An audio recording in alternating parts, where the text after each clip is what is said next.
Primeiro eu vou contar porque como eu comecei a me interessar por apologética cristã,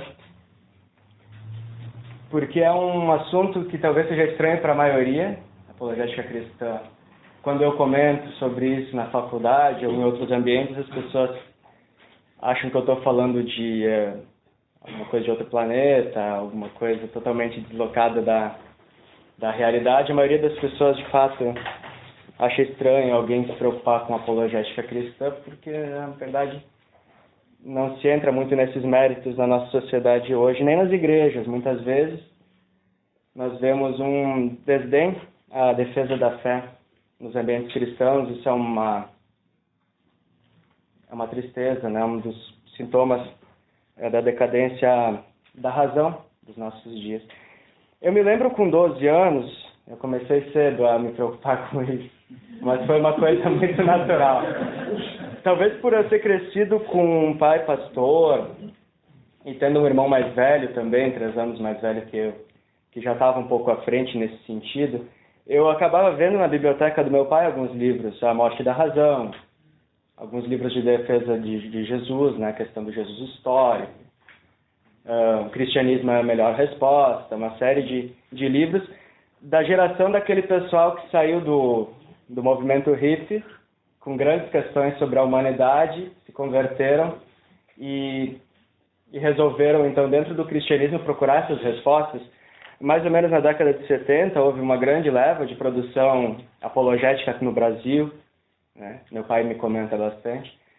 Mas houve um vácuo, eu não sei bem o que aconteceu daquela época para cá, parece que aquela sede de conhecimento que havia entre os hippies, né, que buscavam algo maior, se perdeu. Tem relação talvez com essa geração yuppie ali, que só pensou em trabalhar e se desligou do pensamento um pouco mais abstrato. Mas eu cresci tendo acesso a isso, e daí eu descobri uma coisa chamada Orkut. E essa coisa chamada Orkut, por acaso, me levou a uma página de ataque ao cristianismo. Eu, com 12 anos, eu olhei ateus atacando Jesus. Como é que alguém consegue fazer uma coisa dessa? Jesus é tão legal, Jesus é tão real. E os caras falando mal de Jesus. Aí eu comecei a me meter com os caras, né? Nunca tinha estudado nada, né? Foi uma coisa muito... meu pai falou que Jesus é legal, eu vou defender Jesus. É uma coisa importante para mim, né? Eu já gostava de argumentar sobre todas as coisas, então eu vou defender Jesus, assim, da mesma forma que eu argumento aquela coisa que eu não quis fazer que a mãe mandou, eu posso argumentar em favor de Cristo, né? Cara, bom em argumentação. Quer dizer, eu achava que era, né? Com 12 anos a gente não é muito bom em argumentação nesse sentido. Claro, eu levei muita surra, né? Comecei me metendo com criacionismo, porque para mim defender a fé era só falar de criacionismo na época, né? Que era o que eu tinha conseguido roubar da biblioteca do meu pai. E eles caras dizendo, se Jesus vier, vou pregar ele na cruz de novo. E eu lá todo assustado, o que está acontecendo? Como é que pode isso, né? Mas eu comecei através das surras que eu levava, e na verdade eu não percebia que era tão grave a surra que eu levava, porque eu não tinha noção exatamente do que estava acontecendo. Eu fui desenvolvendo uma forma de argumentação, sem ter lido muito a respeito, então foi uma coisa muito natural que foi brotando. Com o tempo, eu fui me especializando em debater com ateus, né? Difícil ganhar uma discussão na internet, eu nem tenho essa pretensão, mas eu gostei do esporte, eu achei divertido. Ver os caras falando mal de Jesus e me meter. Até hoje, às vezes, eu faço isso de vez em quando, eu me dá uma mesmice ali, vou lá e vou dar uma cutucada. Mas é uma coisa que a gente pega o costume, é difícil largar, sabe? É que nem um vício de cafeína, alguma coisa. Às vezes eu tenho que me botar no meu lugar, porque o cara sabe mais que eu, acontece bastante. A gente que é meio metido, né? Mas depois eu comecei a estudar escatologia, daí eu me impressionei sobre as profecias bíblicas e tal. Comecei a tentar provar como a Bíblia é verdadeira com base nos cumprimentos das profecias. Fui para a arqueologia bíblica, daí eu me meti com a arqueologia proibida, daí vem um pouco de alienígenas do passado, essas coisas, que eu tentava associar com pré-diluviano e tal, mas não foi uma área que foi muito produtiva nesse sentido. Então, eu criei um blog, no qual eu argumentava bastante sobre os meus posicionamentos particulares da teologia, isso não é muito bom. publicar coisas baseadas no que a gente pensa, mesmo sem ter estudado. Então, logo larguei aquele blog. Daí eu fiz o meu blog que tenho até hoje, 2013 para cá. Lá eu fiz um ano de curso de teologia. Então houve bastante no curso troca de alfinetadas, no curso de teologia também tem bastante disso. E dos professores mais capacitados nos colocarmos no nosso lugar. O blog então que eu criei é um blog chamado Entre o Malho e a Bigorna. Todo mundo me pergunta, mas o que é isso? Você é comunista? Né? Entre a foice e o martelo. Na verdade, eu estava lendo um livro de defesa do Novo Testamento e o cara estava contextualizando Israel. Eu sempre explico, porque eu boto uns nomes difíceis nas coisas e ninguém nunca entende. A situação de Israel está entre impérios muito grandes, Israel sendo pressionado, e eu me lembrei, a situação do cristão no mundo hoje é bem essa. Estamos entre o Malho e a Bigorna, nós estamos sendo massacrados, se fizer sentido. O mundo está pressionando muito, está querendo nos moldar. E essa é a situação do cristão hoje nesse mundo. Em termos de conhecimento, pressão social, todos os sentidos estamos cercados, sendo martelados diariamente. E como se dizia, na época que os cristãos estavam sendo perseguidos no Império Romano, que nós temos que ser, como a bigorna, os golpes do martelo. Ele bate, bate, bate, quem quebra é ele, não nós. E eu achei isso bem pertinente para a ideia da apologética cristã. No meu blog, eu pego uma abordagem mais histórica da coisa. Eu gosto muito da parte dos documentos do Novo Testamento, essa análise mais nesse sentido. Essa introdução que eu queria dar, para vocês entenderem mais ou menos por que eu fui convidado, né? Não foi um sorteio. Poderia ter sido, talvez caísse alguém, talvez até um pouco mais capacitado, mas é por isso que eu estou aqui hoje. Se eu fizer uma pergunta para vocês, por exemplo, por qual motivo vocês vêm ao Labri? Todo mundo vai pensar em alguma resposta. Todo mundo vai se defender no seu pensamento. Se eu perguntar por que vocês torcem para tal time, todo mundo vai ter um argumento, vai ter uma resposta. Isso é uma amostra de que todos nós fazemos apologética de alguma forma ou de outra. A palavra do grego apologia significa defesa. Todos nós temos a vontade de defender aquilo que nós damos valor.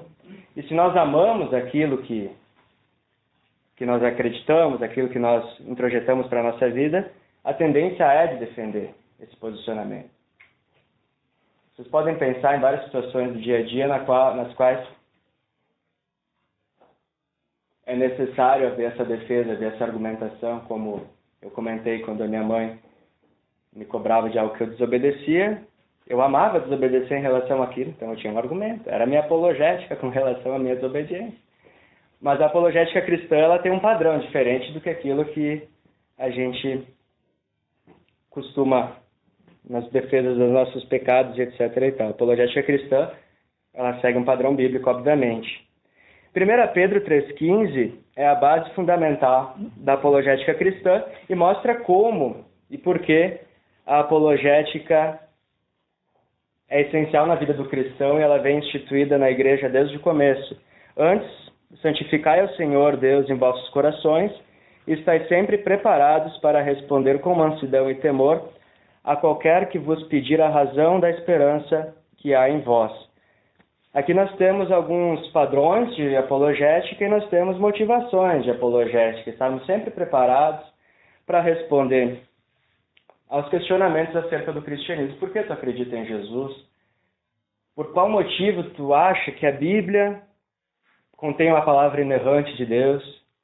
E no nosso mundo contemporâneo, estando nós entre o Malho e a Bigorna, esses questionamentos têm vindo cada vez com mais ênfase, com mais poder, tem crescido o número de ateus na sociedade, mas a apologética cristã não tem relação só com o ateísmo, ela tem relação com... Bom, a heresia seria a questão da polêmica, mas ela tem relação com as outras religiões, tem relação com as seitas, tem relação com o ateísmo, tem relação com tudo aquilo que de alguma forma ou de outra pode ameaçar ou pode entrar em confronto, atrito, em rota de colisão com a ortodoxia cristã. Toda defesa que nós fizermos com relação a isso é apologética cristã. Acredito que eu falando aqui, todo mundo em algum momento deve ter lembrado uma situação na qual precisou defender a sua fé de alguma maneira. Estamos cercados de pessoas que não necessariamente partilham da mesma fé que a nossa. O nosso mundo pós-moderno ou hipermoderno, ele está fazendo ressurgir questões neopagãs, está fazendo ressurgir as heresias, o gnosticismo que já existia no início da história da igreja. E dentro do seio da igreja mesmo, essas heresias estão voltando. Então todos nós temos que praticar a apologética de alguma forma. Na verdade, a própria pregação, ela é uma forma de apologética também. Porque a partir do momento que eu tento persuadir meus ouvintes a um determinado pensamento, a uma determinada forma de ver o cristianismo e o mundo, eu estou praticando a apologética cristã. Então nós estamos cercados de apologética na igreja. A princípio deveria ser assim. Porque se eu não precisasse tentar persuadir ninguém, eu não precisaria falar. A gente só fala daquilo que a gente está querendo que os outros entendam e que tragam para suas vidas. Para isso exige-se uma persuasão. A apologética ela pode ser dividida, num primeiro momento, em 3 funções. Se eu estiver sendo muito cansativo, vocês me dizem. A apologética ela pode servir como algo que vem provar. Quando o cristão está em uma crise de fé, foi o meu caso quando eu comecei a me interessar por apologética, que os ateus traziam muitas perguntas que eu não sabia responder e eu começava a realmente botar à prova alguns dos fundamentos da minha fé. Foi uma coisa que me motivou. Eu vou procurar evidências, vou procurar argumentos. Num primeiro momento eu fui muito ingênuo, pensando que eu poderia encontrar respostas para tudo. Isso não é verdade. Ninguém é capaz disso. Ninguém consegue entender, por exemplo, a Trindade. Deus Pai, Deus Filho e Deus Espírito Santo. Pode ser uma questão apologética, pode ser que a pessoa comece a duvidar da existência de Deus por não entender a Trindade, pode ser se ela colocar o racionalismo como fundamento da fé dela. Ou seja, se eu não compreender é porque não existe. Aí temos um problema. A apologética não pode chegar nesse extremo de que tudo só faz sentido de fato e só pode acontecer se eu sei explicar. Aí eu acho que é uma prepotência humana que nega a queda no Éden, que maculou nosso intelecto, maculou nosso espírito, maculou nossa carne e nos tornou incapazes de compreender as coisas na sua totalidade. Ela vem como... Ela pode apontar para Deus, mas a partir de Deus a gente está num terreno um pouco mais difícil de encontrar explicações, aí é um pouco mais experiencial do que racional. A partir de Deus a coisa é um pouco diferente, a gente tem que se limitar mais ao que ele revelou de si mesmo, porque Deus, ninguém está lá em Deus para dizer quem Deus é, ele mesmo tem que dizer para nós, a gente tem que aceitar e entender do jeito que ele mesmo falou. A apologética como prova, ela serve para eu mostrar para quem não acredita, para quem não é cristão, mas demonstrar a racionalidade da fé, demonstrar que a fé faz sentido e para trazer para a minha vida também, superar algumas dúvidas, alguns problemas. E eu, ao longo da minha caminhada nesse sentido, tenho me deparado com muitos cristãos que realmente entram em crises violentas de fé por não conseguir encontrar provas suficientes, por exemplo, de que a Bíblia ela é inerrante. Jesus usou desse ponto de apologética como prova com relação a si mesmo. Vocês querem? Ou se vocês não querem acreditar em mim, pelo menos observem o meu comportamento através das minhas obras. Olhem o que eu faço. João 14:11 fala disso. Crede-me que estou no Pai e o Pai em mim. Crede-me ao menos por causa das minhas obras. Então Jesus ele está mostrando, ele está apontando para uma prova de que ele é Deus. Então ele está demonstrando pelo seu poder que as pessoas devem observar as suas obras para determinar, para entender de fato que ele é Deus ou reconhecer que aquilo que ele afirma sobre si mesmo tem alguma base. Então Jesus usou isso. Jesus usou isso também com relação a Tomé. Põe a tua mão no meu lado, sente os furos dos pregos para reconhecer que eu ressuscitei de fato, que sou eu. Paulo usou isso em 1 Coríntios 15, quando ele dá a lista daqueles que viram Cristo ressurreto. Ele está oferecendo uma prova. Então Então ele fala dos 12, ele fala que mais 500 viram. E se vocês duvidam que Jesus ressuscitou, tem desses 500 irmãos, tem muitos que ainda estão vivos. Então vocês podem ir lá em Jerusalém, perguntar para quem testemunhou a ressurreição de Cristo, quem viu ele ressurreto. Isso é uma forma, então, de apologética como prova.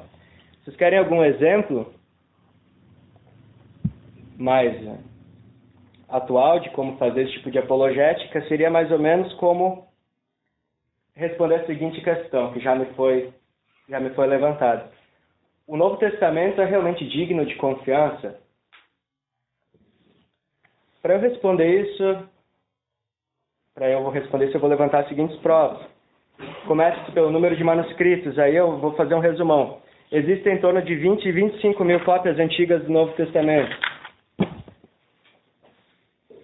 Idade dos manuscritos. Nós temos fragmentos de manuscritos do ano de Evangelho de Marcos, lá de Qumran, que provavelmente é do Evangelho de Marcos, década de 50 depois de Cristo. Nós temos um papiro do ano 135 do Evangelho de João. E recentemente se encontrou um fragmento de Marcos numa máscara mortuária de uma múmia egípcia dos anos 80 e 90 depois de Cristo. Então eu já estou construindo meu argumento. O Novo Testamento é digno de confiança. Olha, são cerca de 25 mil manuscritos antigos, muitos dos quais remetem às primeiras décadas depois de concluir o Novo Testamento. Os historiadores que se envolveram na análise arqueológica do Novo Testamento conseguiram provar que o Novo Testamento é preciso, historicamente preciso. Tem o arqueólogo William Ramsay. Eu sou muito ruim em pronunciar as coisas de outros lugares. Eu moro em Encantado, para quem não sabe. Fica meio isolado da sociedade, da civilização. Se não fosse o Orkut, eu não estaria aqui.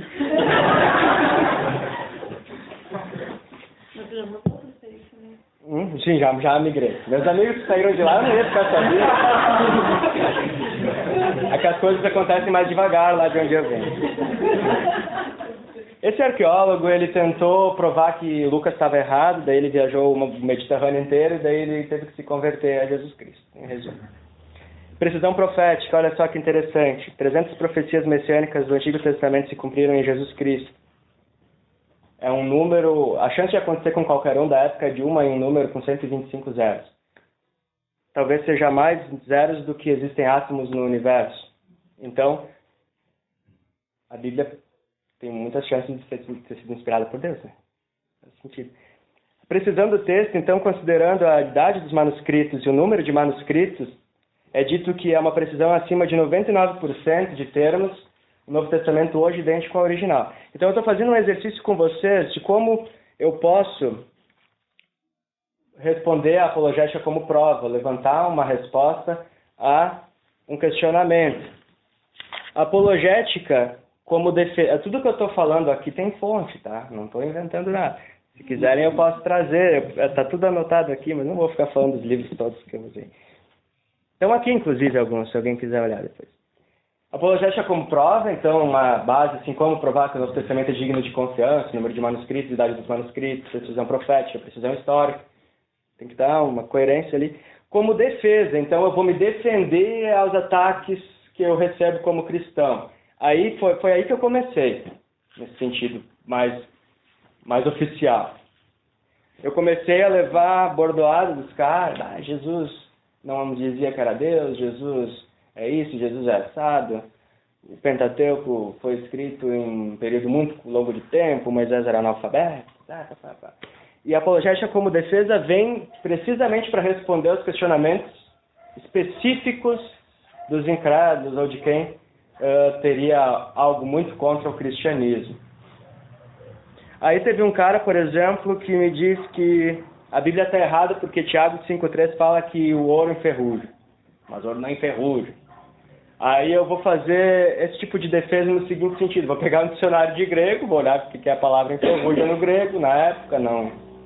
Aí eu vou descobrir que a palavra enferruja, na época, ela tinha relação simplesmente com... eu pensei que era uma manifestação espiritual. Está protegida. Tranquilo. Ou tá reprovando alguma coisa assim. Aí eu descobri que tem a ver simplesmente com corrosão. O ouro, ele se corrói, porque o ouro não é eterno, só Deus é eterno. Então a palavra usada na tradução enferrujar, na verdade, significa corrosão. Então eu estou respondendo a um questionamento direto que tenta fazer a Bíblia se tornar falível. Ah, ouro enferruja. Não, a palavra grega, nem vou tentar ler para vocês, eu estou tentando aprender grego, mas não é assim. Tem a ver com corrosão. E vocês não acreditam a quantidade de questionamentos, assim, sabe? É aquilo que o Josué falou. Aqui dentro se pode todos os questionamentos bem intencionados. Mas a quantidade de questionamentos mal intencionados que estão por aí, que as pessoas, assim, que não são cristãs ou que têm uma base mais fraca, acabam se deixando levar, ela é infinita. Pro cara querer dizer que a Bíblia está errada porque ela usa a palavra ouro enferruja, o cara está querendo encontrar pretexto. Mas nós estamos aí com nossos recursos e fazendo tropeçar ali, né? E apologética como ofensiva. Estou cuspindo em mim mesmo, desculpa. Né, que eu venho de encantar, não estou acostumado, né? A falar em público. Não estou acostumado a falar com quase ninguém, encantar é tão como ofensiva. Então, como ofensiva é o seguinte, eu não sou passivo como cristão. O mundo está aí, as coisas estão acontecendo, as filosofias, as estultices, as tolices estão circulando. E eu preciso ser proativo no sentido de eu tenho a Bíblia, eu tenho material, tenho recursos. Poxa, com isso aqui paga 19 pila, mais 30, tu tem um material suficiente para ser ofensivo, não ofensivo de ofender, mas de poder se colocar na brecha, ver a necessidade e ir lá trazer resposta. Como ofensiva, nesse caso. Salmos 14 fala, né? Disse o nécio no seu coração, 14:1. Não há Deus. Tem-se corrompido, fazem-se abomináveis em suas obras, não há ninguém que faça o bem. Então diz o nécio no seu coração, não há Deus. Salmos está nos dizendo, nós temos então a possibilidade de chegar para esse nécio, que é nécio no seu coração, e dizer, cara, não é bem assim. Nós temos aqui também em Atos 17, o Josué colocou a imagem do apóstolo Paulo no Areópago, em Atenas, como a forma de chamar para esse encontro. Paulo chegou lá em Atenas, fez uma observação na cidade, viu lá templo ao Deus desconhecido e se meteu lá, vou começar a falar para os caras. Então ele pegou uma história lá de Epimênides, que veio para... Ele até cita Epimênides, um filósofo grego, cretense, e contou uma história. Eu até vou contar para vocês, para ter uma ideia de como foi essa abordagem de Paulo em Atenas, em que sentido ela é uma abordagem ofensiva, no bom sentido, dele ter provavelmente estudado a história de Atenas e ter se capacitado para levar o evangelho para os atenienses. Essa história do Deus desconhecido, ela remete a muito tempo. Eu peguei essa história do Fator Melquisedeque do Don Charleston. Então houve um tempo, muito tempo antes de Paulo, eu não me lembro, era uma vez, muito tempo atrás, num reino muito distante, que Atenas começou a sofrer uma epidemia muito severa e eles tentavam sacrificar vários deuses e nenhum deus trazia cura nenhuma. Daí chamaram Epimênides de Creta, daí Epimênides, que talvez seja um cara tipo Melquisedeque, que tinha um conhecimento de Deus, mesmo não tendo tido acesso à revelação. Na verdade, isso pode entrar na ideia de todos nós temos alguma noção de Deus, Deus é soberano, ele pode usar qualquer pessoa. E ele falou que como tinham matado para vários deuses não tinha dado certo, só faltava matar para o Deus desconhecido, né? Fazer sacrifício de ovelhas para um Deus desconhecido. Aí deixaram as ovelhas passando fome, soltaram o morro abaixo, de manhã cedo, e a tendência da ovelha quando está com fome é pastar, né? E ele falou, as ovelhas vão deitar, elas não vão pastar. E onde elas deitarem, vocês vão matar e vão fazer um altar para o Deus desconhecido. Então elas não comeram, elas desceram o morro, foram deitando, foram matando, Fizeram vários altares para o Deus desconhecido. Resultado, a epidemia terminou. Então, quando Paulo foi lá, provavelmente tinha sobrado poucos desses altares, porque tinha sido esquecido, mas ele pegou um gancho desse Deus desconhecido que se revelou em Atenas naquela época para trazer o evangelho. Olha, vocês já receberam sinais desse Deus desconhecido, mas eu estou trazendo um nome para esse Deus, Jesus Cristo. Então ele foi ofensivo no sentido de chegar lá, pegar um contexto e dizer, eu tenho uma resposta para essa situação de vocês, Deus desconhecido. Tem a questão que eu posso levantar sobre a ressurreição de Cristo. Jesus realmente ressuscitou? Daí eu mesmo não preciso que alguém me traga esse questionamento, eu posso já me colocar ali querendo provar não necessariamente a palavra certa, mas querendo mostrar, trazer uma introdução sobre quanto a fé em Deus tem créditos, né? Posso mostrar que o túmulo então estava fechado, que era impossível que o corpo de Cristo fosse roubado. Os oficiais romanos saberiam se o corpo de Cristo estivesse lá, se Jesus não tivesse ressuscitado, iam dar um jeito de mostrar para os hebreus, para os cristãos. Se as mulheres tivessem ido para o túmulo errado, alguém faria questão de mostrar o túmulo certo. Então, Jesus morreu com um golpe de lança na cruz, e ele não poderia ter ficado meio morto, ter levantado, ter virado a pedra gigantesca. E depois ele ia chegar e os apóstolos iam ficar impressionados. Ah, Jesus ressuscitou, glorificado, o cara morto-vivo, né? Não teria sido transportado, né, para lá e para cá, para dentro da casa onde eles estavam comendo. Então, é uma forma de levar a razão da fé como, poxa, eu estou vendo o problema e eu estou me colocando aí. Como eu posso trazer, ou fazer as pessoas pensarem um pouco no cristianismo como algo que merece crédito? Eu vou trazer, agora eu dei uma introdução então da apologética como prova, como defesa e como ataque. Mas a apologética tem uma raiz histórica que ela é muito mais complexa do que a gente costuma entender.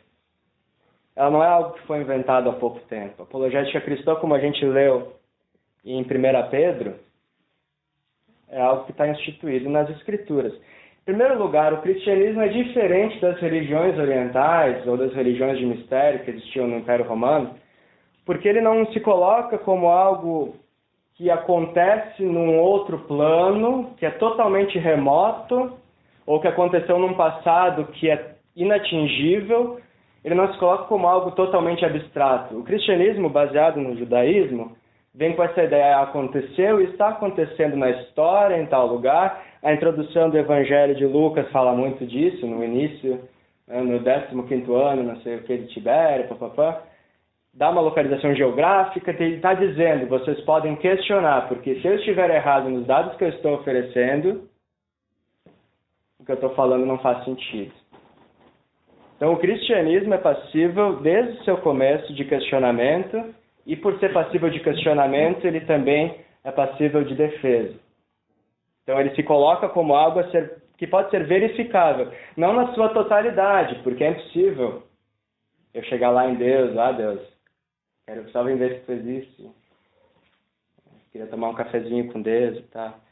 Não tem como eu comprovar empiricamente tudo o que acontece, mas os fundamentos básicos capazes de levar uma pessoa a se interessar pela fé cristã e puxar o tapete dessa ideia muito corrente hoje em dia de que religião e razão são coisas auto-excludentes, ou de que a fé ela independe da razão, ou de que o cristianismo é totalmente baseado no sentimento, já é suficiente de trazer alguma substância apologética. Desde o início, então, existe defesa da fé, mas ela ganha um pouco mais de força a partir do século II, com o aumento das ofensas que o Império Romano desferia contra os cristãos. Vocês são canibais, porque vocês comem a carne de Cristo. Vocês praticam incesto, porque vocês vão lá se encontrar com as irmãs. Os cristãos diziam, vou me encontrar com meus irmãos. E eles me encontrar escondido com os meus irmãos. Eles entendiam que tinha incesto. Então, uma série de ofensas. Os cristãos são inimigos da cultura, porque eles não gostam de nada que Roma tem a oferecer. Eles não querem trabalhar no exército, eles não querem partilhar da nossa cultura, não comem a carne sacrificada aos ídolos. Então, os filósofos, pensadores romanos começaram a desferir grandes ofensas aos cristãos, e aí houve a necessidade de uma defesa do que é externo ao cristianismo. Carta de Ogneto, século II, mais ou menos anos 120, já vem com essa ideia. Não, os cristãos, eles têm tal cultura, explicar o que é o cristianismo para o imperador, explicar por que os cristãos não são canibais, por que eles são civilizados, por que eles não são um atraso cultural. Então aqui tem uma espécie de apologética, depois vem Atenágoras, Justino Mártir, Teófilo de Alexandria, Tomás de Aquino já na Idade Média. Mas estamos falando de apologética cristã, que é a defesa do ataque que é externo ao cristianismo. Mas nós temos também a polêmica. Polêmica é o ataque e a defesa com relação aos problemas que estão acontecendo dentro da igreja. Mas hoje há uma confusão. Tu é apologeta e tu é polemista ao mesmo tempo. Geralmente a pessoa acaba defendendo a igreja, a ortodoxia, os ataques de fora e os de dentro. Aqui vem a questão da polêmica com relação às heresias, aí começa a vir o gnosticismo, protognosticismo, já nas cartas do apóstolo João, já começa a ver a gente tocou em Jesus Cristo, Jesus não era um fantasma, não era o Gafarzinho, ele estava entre nós. Então já começa a haver um ataque, uma defesa com relação às heresias internas. Hoje, no nosso ambiente cristão, tanto a polêmica quanto a apologética estão se fazendo extremamente necessárias. Nós temos visto o crescimento da teologia liberal, que troca a teologia pela antropologia, né? Que vem dessa raiz mais iluminista. Eu sou o cara, a minha razão é suficiente para analisar as escrituras e ditar se aquilo é verdade ou não é, com base, ou seja, a natureza e a história são autoridades maiores do que a própria Bíblia, então se tem alguma coisa que destoa, é a Bíblia que está errada. Tem a questão dessa fenomenologia de criar doutrina em cima de fenômenos espirituais, cada vez crescendo mais. Então a Bíblia vai perdendo valor. Nós temos o crescimento dessa orientação mais marxista no cristianismo, que também aborda muito a questão materialista, que é a mesma da teologia liberal. Então está se necessitando de cristãos que se coloquem, dá uma sentada no final de semana, ler um pouco sobre o problema do neopentecostalismo exagerado. Depois, no outro, senta e dá uma lida um pouco em teologia liberal, para conseguir ter um diálogo e conseguir defender a ortodoxia. Tem um erro muito comum que as pessoas mas a Bíblia defende a si mesma. A Bíblia defende a si mesma sim, porque nós temos os grandes pensadores que se converteram, de fato, lendo a Bíblia, porque é o Espírito Santo que faz o trabalho, não sou eu que vou convencer a pessoa a aceitar Jesus. Considerando que o homem caiu e está totalmente depravado, só o Espírito Santo, de fato, para isso. Mas a apologética e a polêmica, elas são funções legítimas do cristianismo, dentro deles, são funções que os cristãos devem abraçar com legitimidade, fazem parte da grande comissão no sentido de transmitir o Evangelho de Cristo a todas as nações, se colocando na brecha e vendo quais são as objeções aos cristãos. E, poxa, o Espírito Santo quer nos usar. Então é ele que convence, mas ele pode nos usar como ferramenta. Então é melhor não estarmos passivos. A Bíblia, ela defende a si mesma, mas não é só dar uma Bíblia para a pessoa e esperar necessariamente que ela vá se converter. Não. Se torna muito necessário haver uma conversa. Está crescendo o kardecismo, está crescendo... No Brasil está crescendo o islamismo agora também. Eu tenho contato com uma missionária, uma aspirante de missionária, que está querendo se envolver com muçulmanos no sentido de abraçá-los quando eles vierem para o Brasil, porque eles estão vindo. E os países ali da Arábia, eles têm muito dinheiro para investir em missões muçulmanas, e nós, muitas vezes, não queremos depositar R$10 numa questão de missões cristãs. Então, eles estão vindo com tudo. Tem 1.300.000, mais ou menos, muçulmanos no Brasil já, construindo sinagogas. E eles estão indo em bolsões nos quais a teologia cristã é muito fraca, e estão dizendo para os caras, o Espírito, a Trindade é uma invenção do paganismo, é uma paganização da verdade, porque tu está acreditando em 3 deuses. Então, se tu quer acreditar na verdade, tu tem que se tornar muçulmano, é um Deus só. Ou estão dizendo, Jesus não é Deus, Jesus foi um profeta. E o cara, ele nunca teve um contato mais profundo com a teologia, ele acaba sendo persuadido e acaba se afastando. Por quê? não há pessoas capacitadas ou não há uma grande quantidade de cristãos que têm se preocupado em oferecer uma resposta para isso tudo que tem acontecido. Estou trazendo a questão bem contemporânea, nesse sentido. Agora eu já saí da origem histórica, eu estou me sentindo bem livre para ir falando o que tem vindo nas associações aqui. Se ficar confuso, vocês também me digam. A apologética, então, ela tem 3 funções, mas ela se divide em 2 principais correntes hoje. A apologética clássica é aquela que ela vem desde o início da história da Igreja. Os grandes apologetas, até hoje, se concentram mais nessa questão clássica. Bom, tem a ver clássico com desde o início, né, a coisa que tem há mais tempo.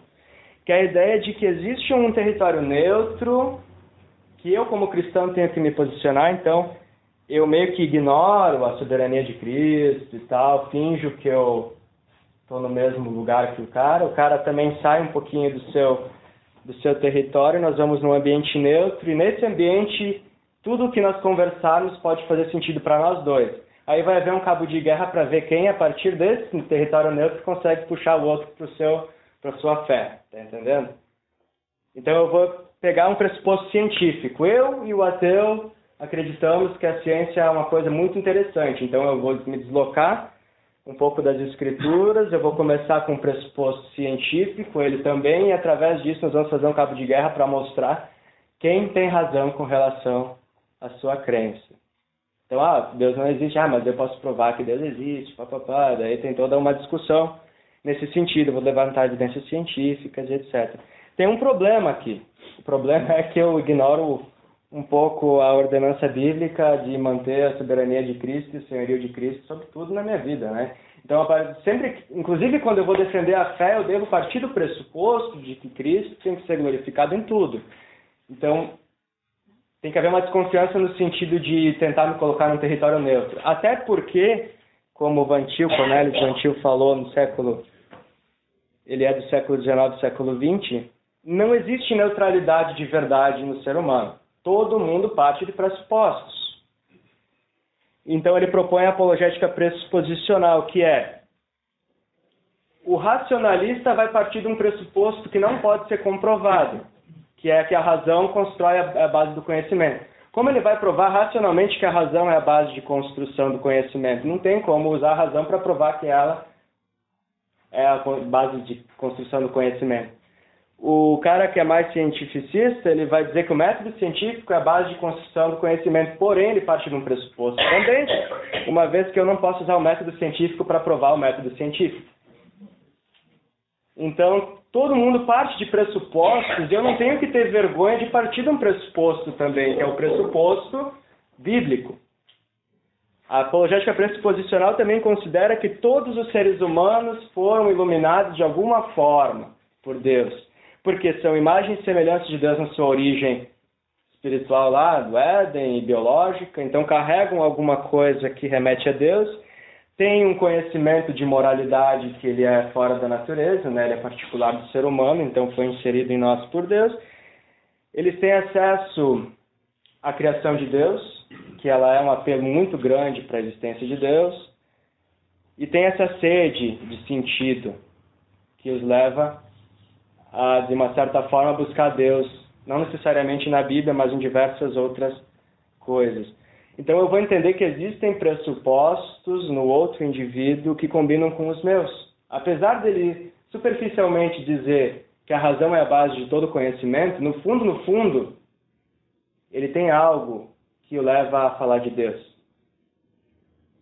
Ninguém falaria de Deus se de alguma forma não houvesse uma ideia de Deus inserida no ser humano. Não seria uma ideia que o ser humano teria absorvido de uma outra maneira.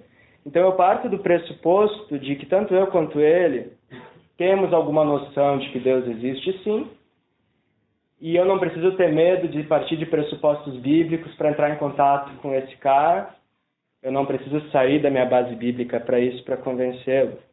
Então essa é a apologética pressuposicional. ela faz muito sentido para o nosso tempo, porque nós estamos num tempo hoje que pós-modernismo, que ele não dá mais tanta atenção para as evidências das coisas. As pessoas não querem mais saber tanto de argumentos, elas querem, como é que eu posso dizer, elas baseiam seu conhecimento mais na experiência de vida, naquilo que faz parte do dia a dia delas, não necessariamente, ou não tanto numa argumentação filosófica. Isso tem uma relação histórica, desde que Tomás de Aquino propôs que o ser humano não é totalmente corrompido, começou a ver esse afastamento, como é que Schaeffer coloca Deus em cima, o homem embaixo, separou-se o homem de Deus, o homem e a natureza começaram a absorver a fé. Não sei se eu estou me fazendo claro, mas o Renascimento, então, reforçou a ideia de que o homem tem capacitação por conta própria para conhecer o mundo. E, distante de Deus, o homem começou a perceber que o mundo não faz sentido, que o mundo não lhe dá explicações existenciais. Se o mundo me dá uma explicação existencial por si mesmo, ele pode me dizer: tu está ferrado. Tu está determinado a ser biologicamente isso aí, tu nasceu, cresceu, se reproduziu e morreu e acabou. Então, as pessoas hoje vêm de um processo histórico de desilusão com o afastamento de Deus. Houve uma desilusão por, se afastando de Deus, não encontrar mais sentido na natureza de redor.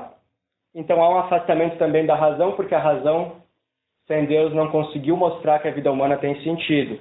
Então as pessoas hoje elas estão muito mais nas suas pressuposições do que na razão, em termos de adquirir conhecimento. É muito mais na experiência do dia a dia do que tomar e formar conclusões baseadas em racionalização filosófica. Por isso a pressuposicional faz mais sentido para o nosso contexto atual. Depois nas perguntas, se houve uma confusão de termos aqui, porque eu também não sou mestre, não sou nada, eu nem me apresentei direito, sou estudante de psicologia e faz muito sentido eu estar falando de apologética, né? Mas depois a gente pode dar uma esclarecida. Até aqui está tudo tranquilo. Então tá bom. Muito obrigado. Esse cara aqui está me dando uma... Eu devia sentar na minha frente, ele fica me olhando com esses olhos brilhantes. Eu vou dar uma apresentada rápida, então, dos principais argumentos da apologética. Eu acho que tem tempo, tranquilo? Tá, tranquilo. Já vou chegar no final daqui a pouco. Temos o argumento da contingência. Eu estou me baseando muito no William Lane Craig, tá? Que é o primeiro apologeta que eu li mais, assim. Acho que para muitos talvez tenha sido também. O argumento da contingência diz: uma coisa pode existir ou não existir. O universo acabou existindo. Mas por que o universo veio a existir? A melhor resposta para o universo ter começado a existir é Deus. Então, ele podia e não podia, mas ele pôde. Então quem deixou? Ele não se permitiu existir por conta própria. O argumento cosmológico diz: tudo que começa a existir tem uma causa. O universo começou a existir, logo o universo tem uma causa. Quem é a causa do universo? Não é ele. Ele mesmo não pode ser a sua própria causa. Logo, alguém causou-o. Argumento ontológico, daí a gente já vai para Anselmo, fala mais, é uma questão um pouco mais pressuposicional mesmo. Que Deus, que na verdade ele fala assim que aquilo que existe em pensamento e existe na realidade, ele é maior na realidade do que no pensamento. Deus é a coisa maior que a gente consegue imaginar, então logo Deus precisa existir fora do pensamento, porque se ele existisse só no pensamento, existiria uma coisa maior que Deus. Mais ou menos isso que ele quis falar. Eu posso repetir, eu leio aqui, ó. Olha só. Olha só, mas tá ruim então, eu tenho que trabalhar. Não, tranquilo. Tudo bem. Alguém tem que trabalhar, né? O pior é não receber. Eu vou começar do ponto inicial do pensamento dele, tá? Eu parti de uma premissa que não é a primeira. Deus é a maior coisa concebível. o que existe na mente e na realidade é, na realidade, maior do que só na mente. Deus existe, pois se só estivesse na mente, não seria a maior ideia possível. Mais ou menos isso. Depois vocês podem pensar um pouco melhor, procurar no Google, argumento ontológico no Google, daí dá uma trabalhada. Até essa explicação, ela ajuda a entender por que a gente tem a questão do amor, da verdade, da beleza, como algo inato ao ser humano. São ideias que elas precisam ter uma origem grande, maior do que simplesmente só no pensamento. Então elas vêm de Deus. Tem o argumento teleológico, que vem do grego telos, né, que é a função. Quer dizer, o universo ele foi finamente ajustado, ele é extremamente complexo. Então ele é um projeto pensado. E se ele é um projeto pensado, então tem que ter um projetista pensador, como seu causador, alguém muito inteligente.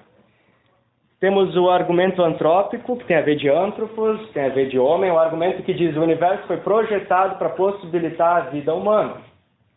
Aí eu posso ler para vocês algumas evidências do argumento antrópico, só para vocês terem uma ideia do que ele se baseia. Oxigênio na Terra. Tudo isso aqui tem base bibliográfica, né? Não inventei nada. O oxigênio corresponde a 21% da atmosfera. Se tivesse o nível de oxigênio em 25%, teríamos combustões espontâneas. Se fosse 15%, morreríamos sufocados. A transparência atmosférica é ideal. Se fosse mais escuro, se fosse menos transparente, não haveria radiação solar suficiente na Terra. E se fosse mais transparente, a radiação ia ser maior do que a gente é capaz de suportar. Tem a interação gravitacional da Terra e da Lua, que tem a ver com as marés. Tem a existência de Saturno. Os anéis de Saturno são filtros de asteroides que viriam para a Terra, mas acabam não vindo. Ou eles são engolidos por Júpiter, que ele é bem grandão, é como se fosse uma muralha gravitacional que protege a Terra das ameaças cósmicas. A distância da Terra com relação ao Sol, se fosse mudada em 3%, já seria ou muito frio demais, ou quente demais para o ser humano. A gravidade, se fosse alterada, aqui tem uns 50 zeros, 1%, ia impossibilitar a existência do Sol, se fosse para menos, e logo não existiria o ser humano, obviamente. Então, são mais de 125 argumentos antrópicos que mostram que o universo foi projetado tendo como centro a vida humana. Quando a gente prega na igreja, sempre tem uma criança chorando. Aqui é um cano fazendo... Outro argumento interessante é o argumento moral. Poxa, a moralidade existe, mas ela veio da onde, afinal de contas? Para eu sustentar a moral, eu não posso pensar na natureza como uma fonte, porque ela em si mesma não carrega a moralidade. Então nós vamos ter o darwinismo social lá, que vai justificar o nazismo e uma série de outras coisas. Então não, Deus é a melhor resposta. Nós não estamos falando de coisas que são certeza, nós estamos falando de melhor resposta. Deus é a melhor resposta para sermos seres morais. O argumento da ressurreição de Jesus Cristo. Poxa, Jesus venceu a morte, ressuscitou, 500 pessoas viram, papapá. Eu faço esse papapá bastante, né? E se nós temos a ressurreição de Cristo como um argumento bem desenvolvido, nós somos capazes de convencer, ou melhor, o Espírito Santo, nós usamos, capaz de trazer um esclarecimento muito grande para as pessoas, porque a gente consegue mostrar que Jesus Cristo é Deus através disso. Porque ninguém nunca fez isso, né? E a experiência religiosa, ela chega a ser um argumento interessante, mas não para ser usado isoladamente, mas a ideia de ter milhões e milhões de pessoas que tiveram suas vidas transformadas através de Jesus Cristo é sim um apelo. Alguma coisa está acontecendo ali. Pessoas que saíram de diversas religiões, que saíram de diversos contextos. Eu vou dar um exemplo de um pequeno argumento para vocês saberem mais ou menos como é que se constrói, baseado no silogismo de Aristóteles. Essa é a forma de argumento mais tranquila, mais fácil de fazer, e a ideia mesmo é que o apologeta não seja só um escudeiro dos apologetas mais famosos. Que ele consiga desenvolver por si mesmo argumentos baseados na sua própria leitura, na sua própria experiência. Esse argumento do silogismo eu vou usar como uma forma do argumento cosmológico que eu já trouxe para vocês. Então, primeiro é uma premissa maior depois é um princípio geral e uma conclusão. Por exemplo, o que quer que tenha começado a existir tem uma causa. Premissa maior. Isso é algo que todo mundo sabe, todo mundo observa. Tudo que começa a existir veio de algum lugar. O universo começou a existir. Então, esse é um princípio geral, baseado na primeira premissa. Isso só pode levar a uma conclusão, que existe uma causa para o universo. Pronto, uma construção baseada no silogismo de Aristóteles. Nossa, eu vou tentar dar uma gente. Eu queria trazer um pouco da apologética de Schaeffer, já me introduzindo para o final. Porque aqui é Labrie, né? Então Schaeffer é um cara que transcorre bastante esse ambiente. Ele se baseia muito no Van Til, que é a apologética pressuposicional. Ele tem a trilogia clássica dele, que é A Morte da Razão, O Deus que Intervém e O Deus que Se Revela. A Morte da Razão é o segundo livro, aqui na ordem eu fiz errado. Mas a apologética de Schaeffer ela é muito baseada no que acontecia no Labrie da Suíça, né? Que é aquela questão muito do convívio, de receber jovens cansados do materialismo do século XX, mas também muitos dos quais desinteressados com relação ao cristianismo, mas carregando consigo grandes dúvidas existenciais. Então ele recebia todos aqueles jovens interessados na sua residência no Labrie, e através de palestras que permitiam intervenções e questionamentos de qualquer tipo de questionamento bem intencionado, e através do convívio diário, acabava se tendo uma troca. Ali se observava que o princípio de que o ser humano, todo ser humano veio da imagem de Deus, então todo ser humano tem questionamentos legítimos, tem problemas existenciais legítimos, tem uma raiz histórica para esses problemas e merece ser tratado com amor.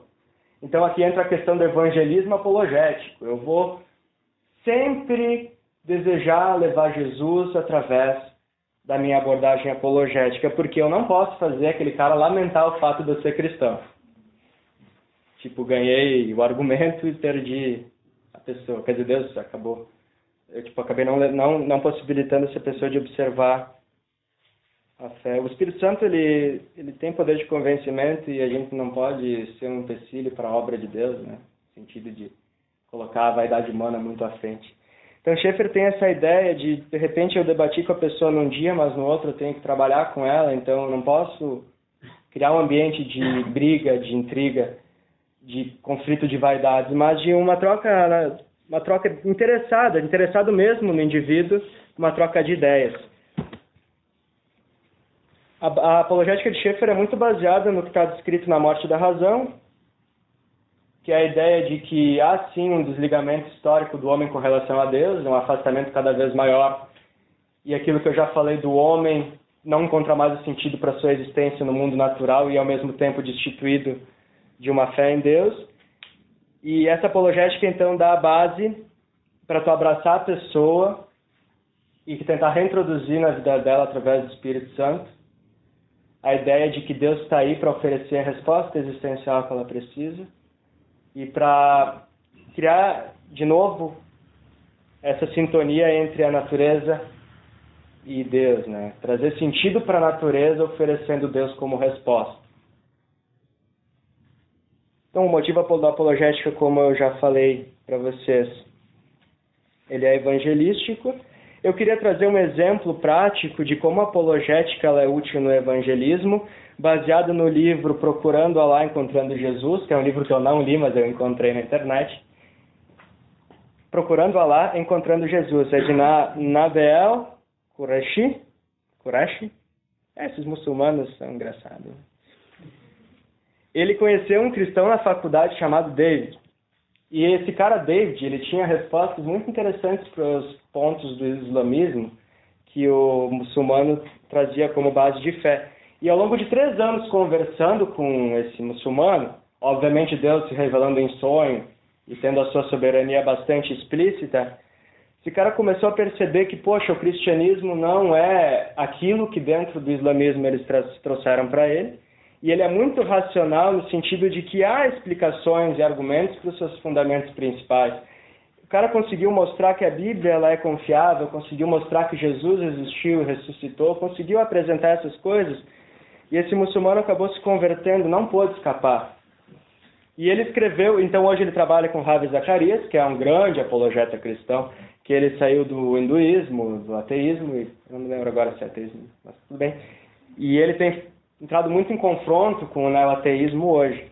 Então ele escreveu esse livro, Procurando Alá, Encontrando Jesus. Para vocês terem uma ideia da importância de estarmos preparados para demonstrar a razão da nossa esperança para todos que a questionam. E não necessariamente para os que a questionam, para aqueles que não questionam também, né? Chegar domingo, 7 da manhã, você já ouviu falar de Jesus Cristo? Não pode fazer que nem o Testemunho de Jeová, é meio incômodo.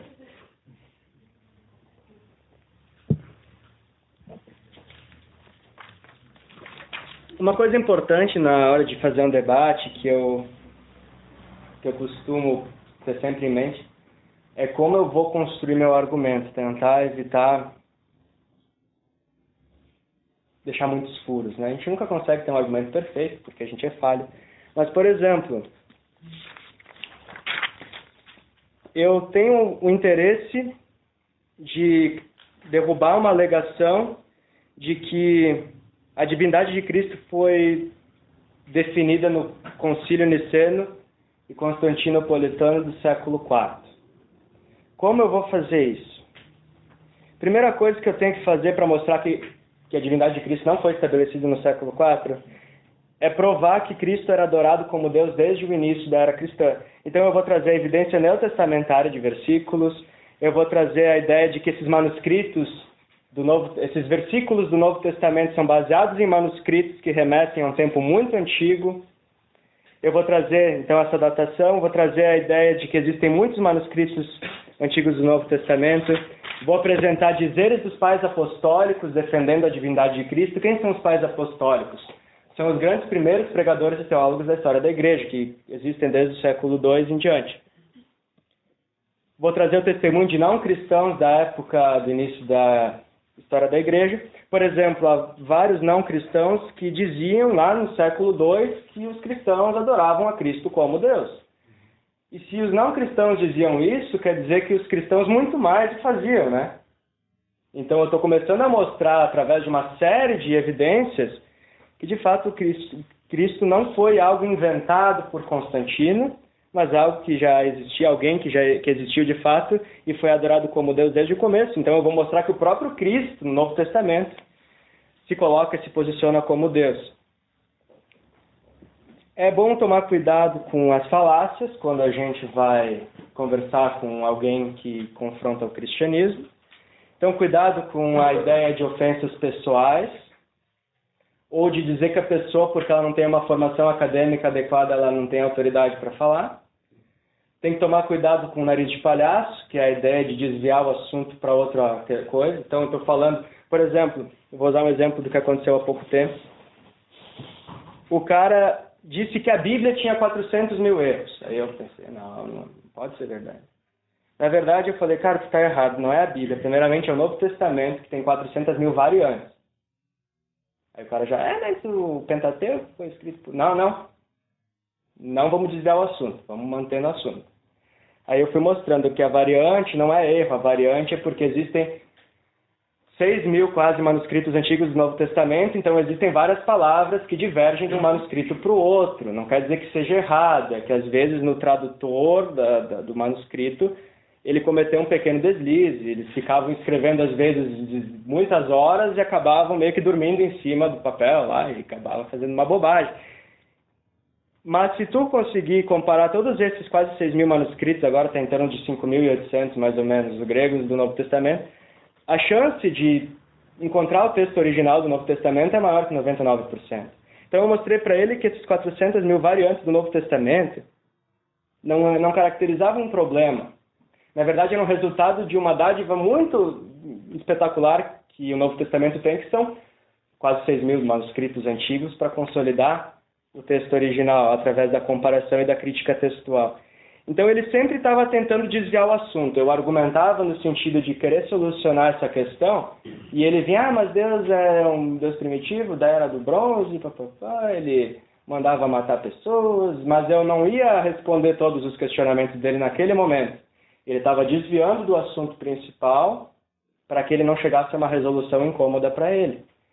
Mas eu mantive o controle na conversa, fui até a questão de resolver isso, e daí ele curtiu o meu último comentário, que já foi no Facebook. E depois ele deletou a postagem. Então eu fiquei feliz, porque, quer dizer, tudo bem, podia ter deixado lá para as outras pessoas lerem. Mas ele percebeu, ele foi humilde no sentido de que tudo bem, aquele problema que ele tinha levantado foi respondido. A minha preferência apologética, vocês já devem ter observado que ela é histórica documental. Então eu gosto muito dessa ideia dos manuscritos, da análise de texto. E a minha ocupação no meu blog é mais essa. Mas agora com a conferência do Labri, com a vinda que eu tive para cá num desses encontros, tem me despertado muito para essa questão mais filosófica, mais pressuposicional do Schaeffer. E eu tive que fazer um estudo mais específico para poder falar disso para vocês, porque eu realmente estou começando a caminhada nesse sentido pressuposicional e tal. Eu estaria pronto no que eu queria falar para vocês. Eu vou recomendar uns livros que eu trouxe, que foram as bases para essa palestra, se vocês tiverem interesse em se encontrarem ainda. A editora Central Gospel não é uma editora muito confiável. Eu já fui vendedor, mas eu desisti porque eu não queria que minha imagem fosse... Mas esse livro é de um PhD, Lois Marcus. Ele é a Apologética Cristã para o século XXI. É um livro muito bom porque ele traz um resumo da apologética de C.S. Lewis, Chesterton, Francis Schaeffer. Ele pega os grandes apologetas do século XX, faz uma base na metade do livro inicial e depois ele vai entrar nas abordagens de questionamento da fé dos ateus dos nossos tempos, baseado na sua introdução nos grandes nomes do século passado. O Vanguard eu também usei um pouco, William Lane Craig, que é considerado um dos maiores apologetas do nosso tempo. Argumentos cosmológicos, essas coisas todas que eu falei, estão nesse livro aqui, que é o Vanguard, da editora Vida Nova. Ele resume o pensamento de Craig de uma forma bem legal, inclusive tem várias tabelas aqui, tem questionamentos, então aqui do argumento cosmológico ele tem um esquema. Eu não vendo esses livros, tá? Não estou fazendo propaganda porque eu quero dinheiro.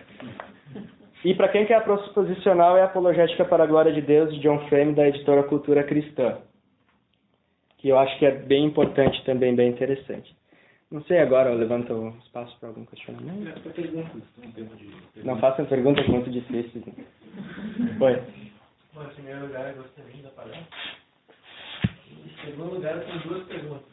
Uma eu acho que seja fácil, outra eu acho que seja mais não. Tudo bem.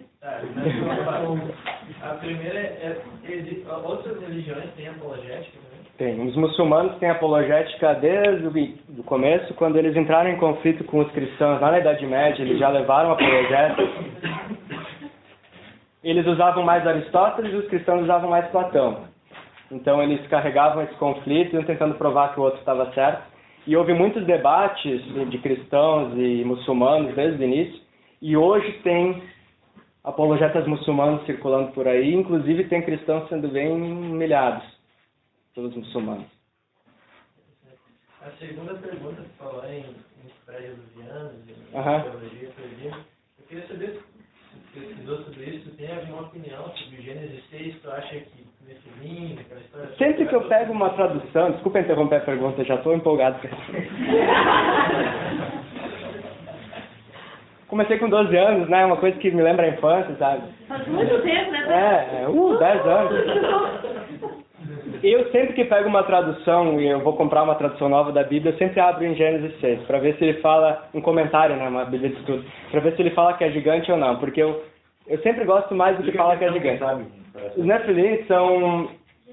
Bom, o Gênesis 6, ele fala que houve, então, filhos de Deus que tiveram relações sexuais com as filhas dos homens, e daí vieram homens muito grandes e varões da terra, dessa relação meio esquisita. Daí tem interpretações, os filhos de Deus são descendentes de Sete, as filhas dos homens são de Caim, e tem aqueles que dizem que não, eram tipo demônios ou anjos caídos que tiveram relações sexuais com mulheres. Só que daí entra em assuntos muito complexos. Anjo tendo relação com mulher... Essa questão prefiro não me ater muito, né, se era anjo ou não. Mas eu acredito que, pelo que eu tenho estudado, existem evidências de que talvez alguns seres humanos tinham uma autoestatura um pouco maior naquela época, tipo uns 3 metros. Mas é uma coisa meio, assim, eu tenho um pouco de vergonha de dizer essas minhas opiniões pessoais, porque parece meio loucura, né? Mas eu estudei sim sobre isso, eu não sei, tu quer que eu explique? Eu queria saber se tu tem uma opinião física sobre a palavra Nefilim e filho. Eu acredito que eram pessoas de uma estrutura maior, na minha opinião particular, baseado em alguns estudos meio no submundo da internet, sabe? As coisas que tu tem medo, se é muito sensacionalista ou não. Mas eu tenho uns livros que falam alguma coisa sobre isso. A história secreta da raça humana, essas coisas sempre levam para um lado alienígena, mas trazem algumas evidências legais. Eu gosto de estudar conspiração também, essas coisas. Mas, na minha opinião, se tu começa a pensar em pirâmides, por exemplo, encontraram uma pirâmide na Bósnia, que eles dataram por volta de 15 mil anos, que uma cidade medieval foi construída no sopé dessa pirâmide, ela estava coberta de vegetação e de árvores. É uma pirâmide de 220 metros de altura, encontraram pedras de até 23 toneladas lá. Aí, eu começo a pensar nas possibilidades. Quem seria capaz de fazer uma coisa dessa? Ou o ser humano pré-diluviano tinha uma tecnologia muito superior, se isso é pré-diluviano ou não, ou ele era muito mais forte, né, do que nós. Ou o diabo foi lá e construiu. Estou brincando, né? Mas começa a juntar essas evidências arqueológicas mais antigas, tipo o Templo de Baalbek tem uma pedra de 21 metros de comprimento, que daria mais ou menos 2.000 toneladas de peso. E daí fica pensando, eu olho para mim no espelho e fico, eu não sei se uns 10 mil de mim ia dar conta de uma pedra dessa. Daí levanta 10 toneladas, mais ou menos. Inclusive, meu irmão, a gente partilha de uma ideia mais parecida, eu acho, nesse sentido. Mas aí é muito suposição. Tem um blog legal, que é o criacionismo.com.br, que é adventista, então quando eles falam de não comer carne, eu não dou bola, porque eu gosto de churrasco. Mas eles levantam umas notícias sobre Terra Jovem, que eu não sei se eu apoio ou não, eu fico meio em cima do muro, porque eu não acho tão necessário. Mas eles levantaram algumas questões sobre homens de alta estatura, algumas evidências científicas interessantes nesse sentido. Foi achado agora um pedaço de indicador, acho que é humanoide, de um ser humano que deveria ter em torno de 3 metros de altura. Eles dataram de mais ou menos 1 milhão em torno de 1 milhão de anos, acho que tem um ancestral recente, mano.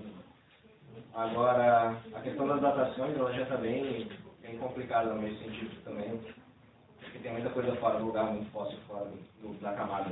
É que tem paradigmas científicos que foram estabelecidos que são dados como dogmas, mas na verdade são questionáveis, né? Então a questão da datação ela é muito questionável, tem todas essas questões a serem consideradas. Se quiser, depois a gente continua. Tem uma questão, não sei se tem uma resposta rápida para isso, mas assim,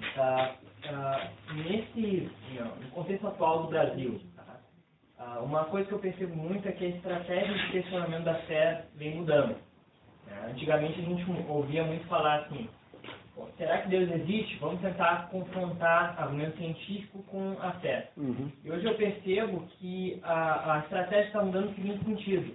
Ao invés de questionar a fé ou a existência de Deus, agora o pessoal questiona o posicionamento cristão perante a temas polêmicos. Por exemplo, legalização do casamento gay nos Estados Unidos. Então, qualquer tema polêmico que comece, né, começando lá, alguns anos atrás, naquela história da PL 122, então começaram a se posicionar, vários posicionamentos começaram a divergir, desde lá da linha Malafaia e da linha Neandertal.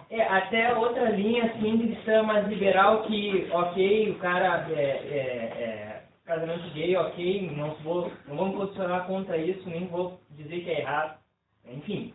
Então, o que eu percebo? Ao invés de atacar a fé, o pessoal está atacando o posicionamento cristão. Isso está acontecendo em vários movimentos.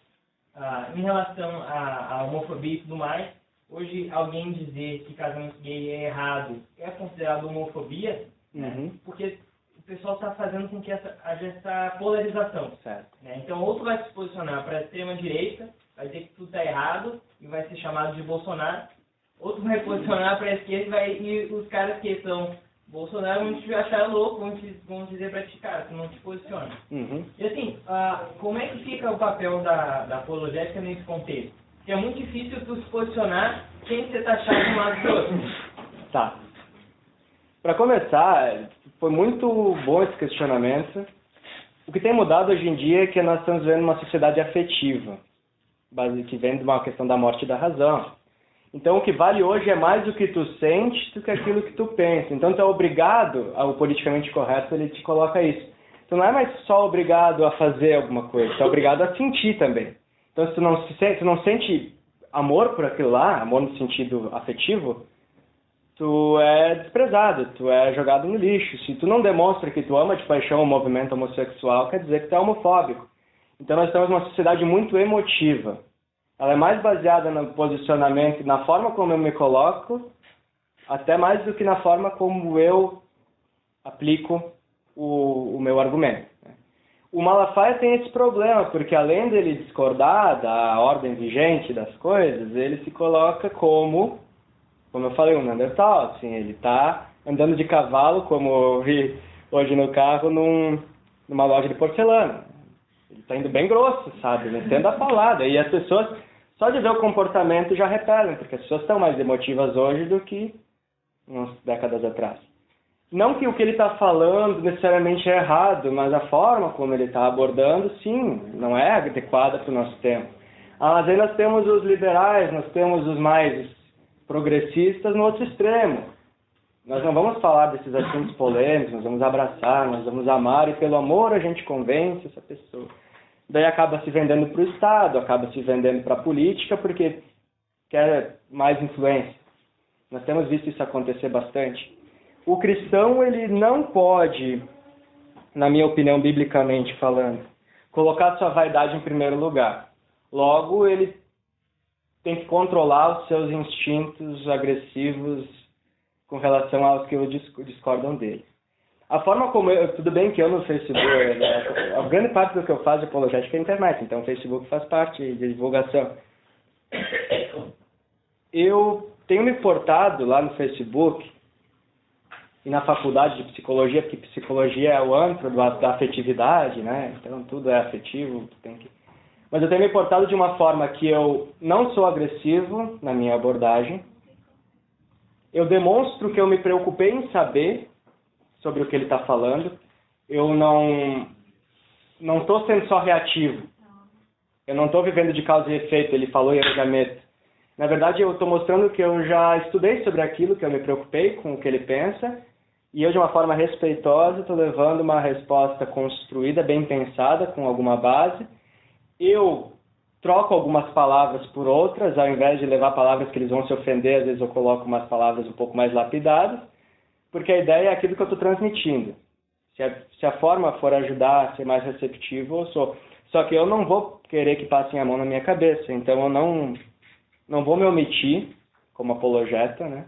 Se é que eu posso me chamar de apologeta, mas eu não vou me omitir no sentido de não querer ofender as pessoas. Se eu acabar ofendendo, mesmo tendo sido respeitoso, bom, problema da outra pessoa, eu tentei, mas eu não posso negar minha fé. Aquele que tiver vergonha de Cristo diante dos homens, Cristo também terá vergonha dele diante do Pai. Então, o que os apologetas no Brasil têm que fazer hoje é criar um senso maior de humildade, na minha opinião, de ver o outro no outro a imagem e semelhança de Deus, e através de uma abordagem mais hospitaleira, mais amorosa, não amorosa no sentido afetivo, mas no sentido de me colocar diante da pessoa de uma forma que demonstre que eu quero ajudá-la, né, que eu estou preocupado com a situação dela, e aos poucos fazendo ela entender que sobre Cristo. Inclusive eu vou dar um exemplo, eu gosto de falar, né? Não sei se eu estou só me enrolando, mas tudo bem. Eu tenho ido para a faculdade de carona com uma moça espírita. Então eu estou num dilema de como eu posso abordá-la, porque ela é muito inteligente, muito estudada. Só que Deus me colocou num carro várias vezes por semana, 40 minutos para ir, 40 para voltar, então, poxa, tem que fazer alguma coisa, não vou ficar quieto. Aí eu deixei, várias conversas e tal, eu toquei no assunto da religião, porque eu falo que eu fiz seminário um tempo, e daí, claro, a pessoa, que legal. Aí ela começou a falar um pouco da fé dela, a espírita.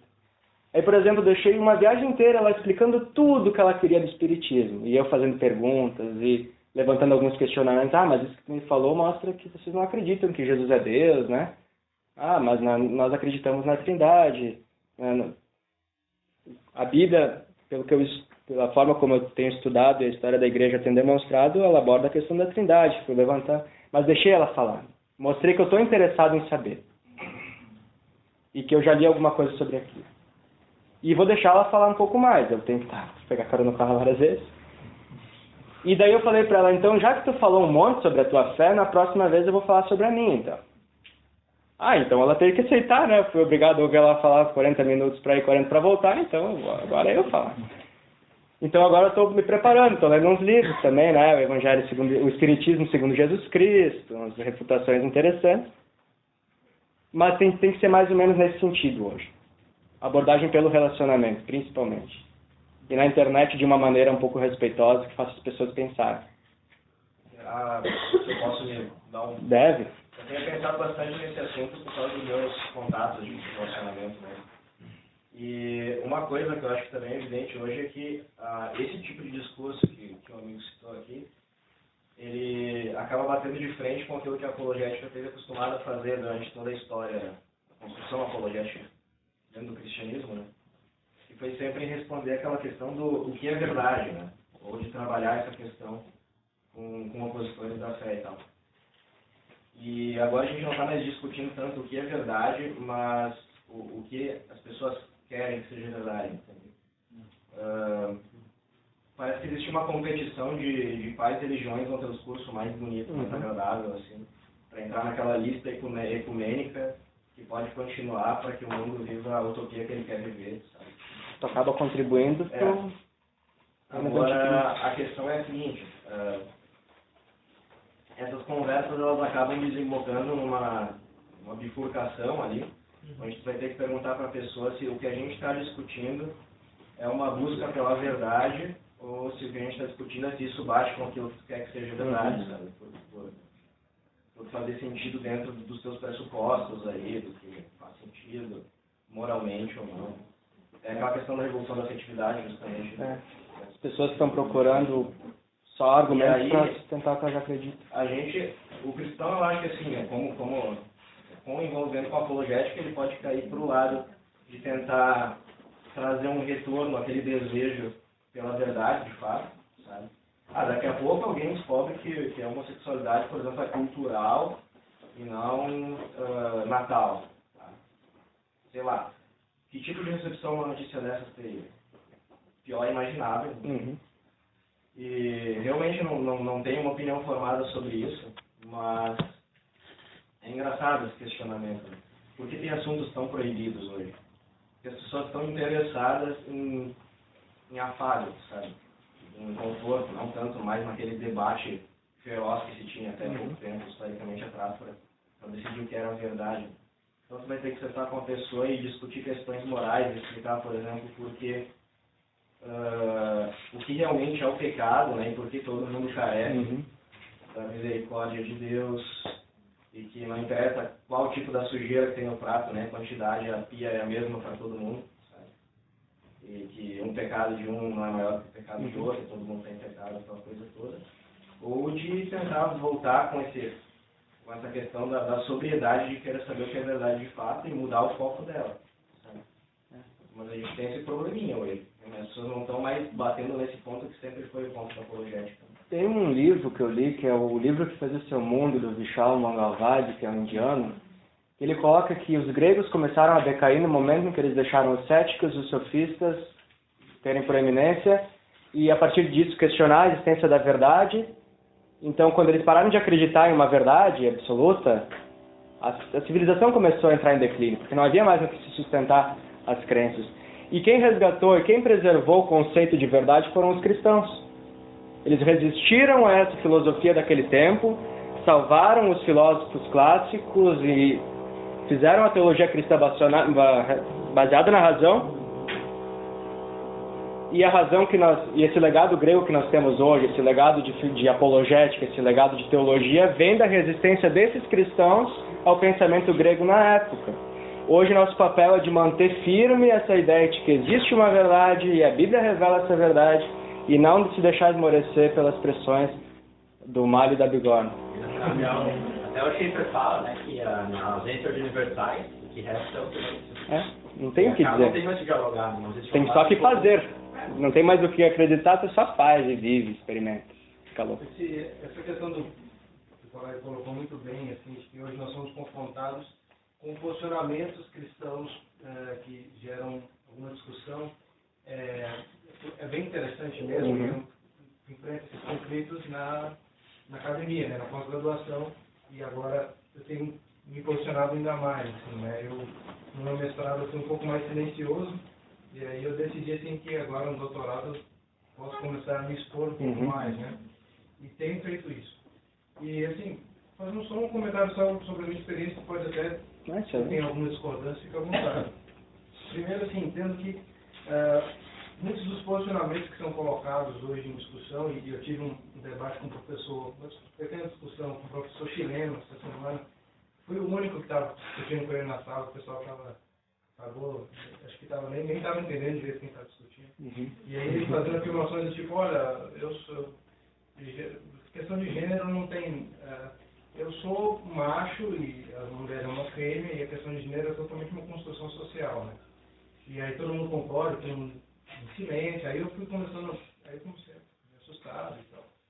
E aí fui fazendo algumas perguntas para ele, até que ele foi abrindo o jogo, que ele acredita que tudo que existe é uma mera construção social e que não existe nada de natureza humana.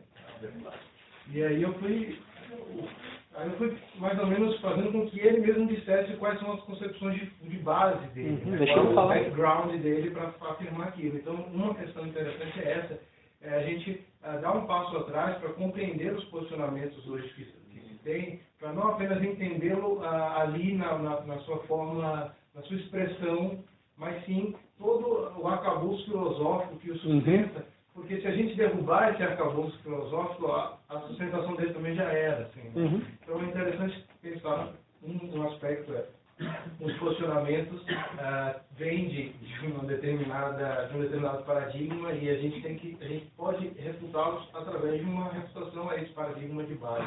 É uma primeira situação.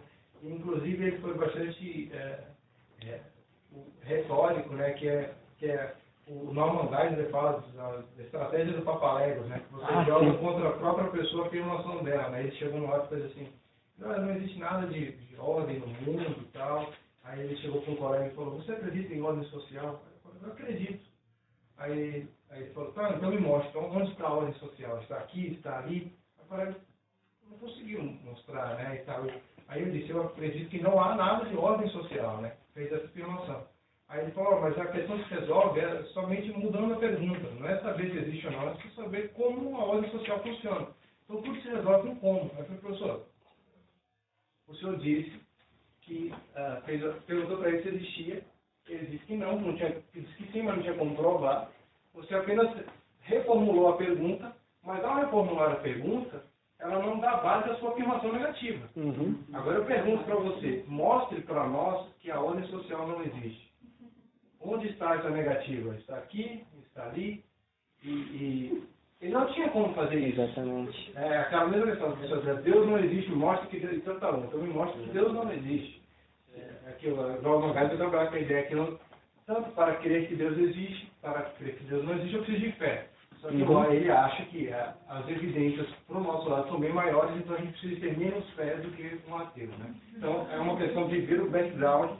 E o segundo ponto também, é que esse meu envolvimento com a lei tem sido muito interessante, que é também como nós vamos desenvolver o nosso argumento dentro de uma esfera pública, vamos pensar assim, né? Porque às vezes a gente quer debater a questão, por exemplo, da homoafetividade e tal, dentro de uma ideia muito, né, cristã, dentro de meio Malafaia, assim, com terninho, gravata, com chavão, todos os dragões e tal, né?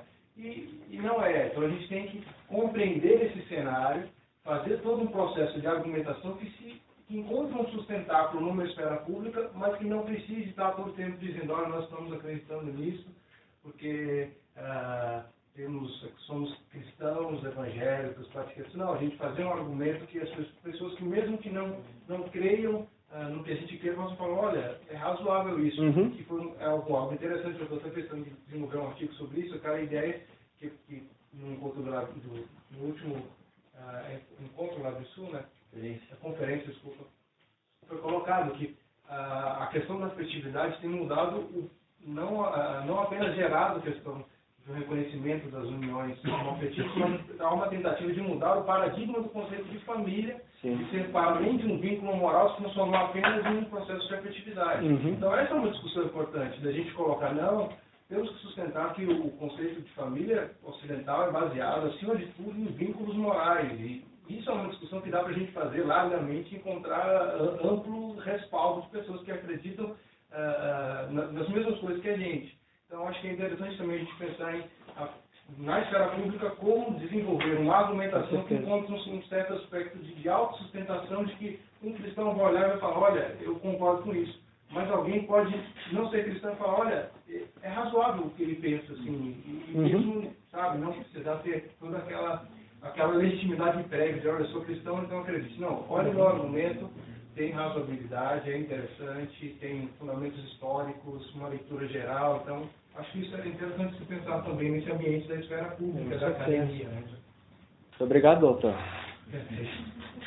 Eu que agradeço, realmente está sendo muito bom aqui. Eu não falo assim muito rebuscado, então, diferente. Mas eu realmente achei muito dentro do que é a apologética hoje, a apologética contemporânea, que é a ideia.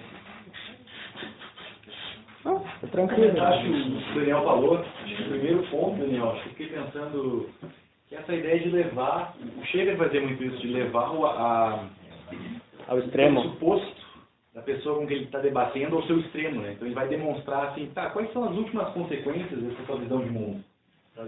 Aonde vai chegar, né? Faz o teto quebrar, assim, né? Vamos lá, vamos levar até o final essa sua interpretação, né?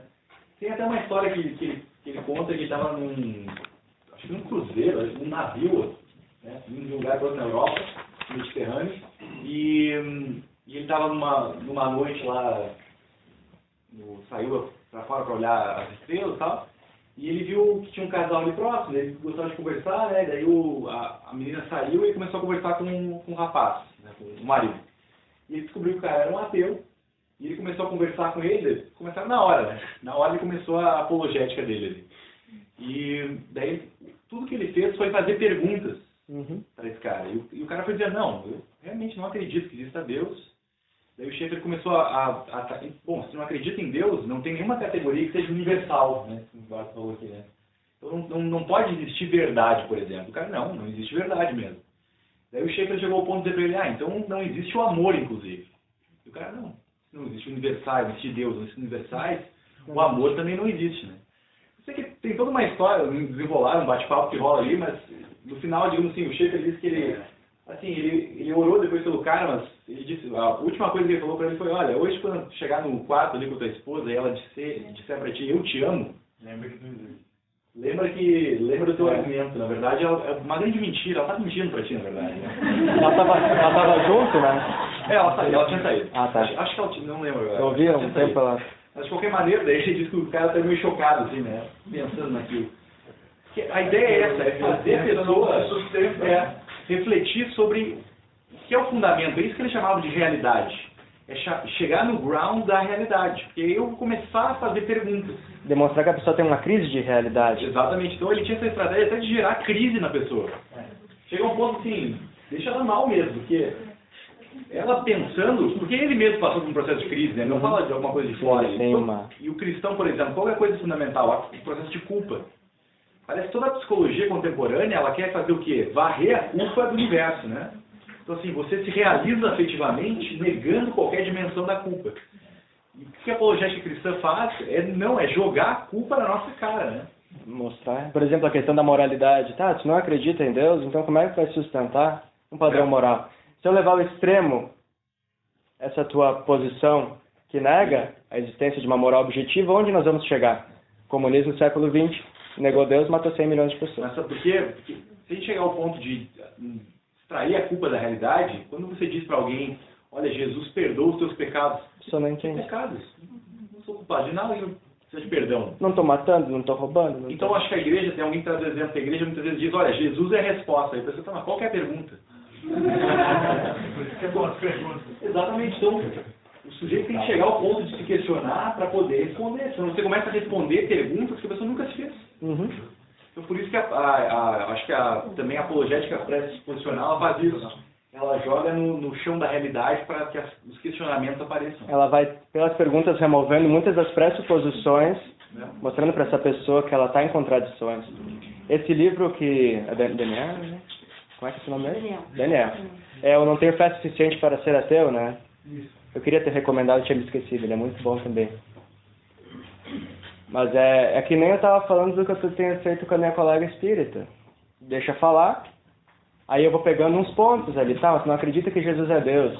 Ah, mas então você não acredita que a Bíblia é inerrante. São coisas que eu estou começando e daí eu vou fazendo alguns comentários.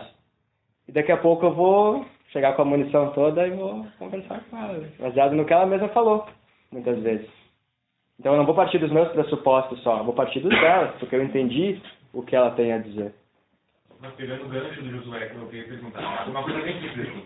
Está em que ano da psicologia agora? Terceiro. São 4 ou são 5? 6. No meu caso são, porque eu... Tá, mas então, ainda um pouco para perguntar talvez, mas então, a minha impressão que eu tenho, do que eu sei de psicologia, é que nem o Josué falou, Sim. É verdade isso de que ela vai totalmente contra o que se aprende no cristianismo? Depende. Porque ela é puramente humana, certo? Sim. Puramente humana é o que nós realmente pensamos. E as religiões, teoricamente, são criadas pela mente humana. A Ou são interpretadas pela mente humana. Isso não seria... A psicologia não auto-refuta o cristianismo? Não.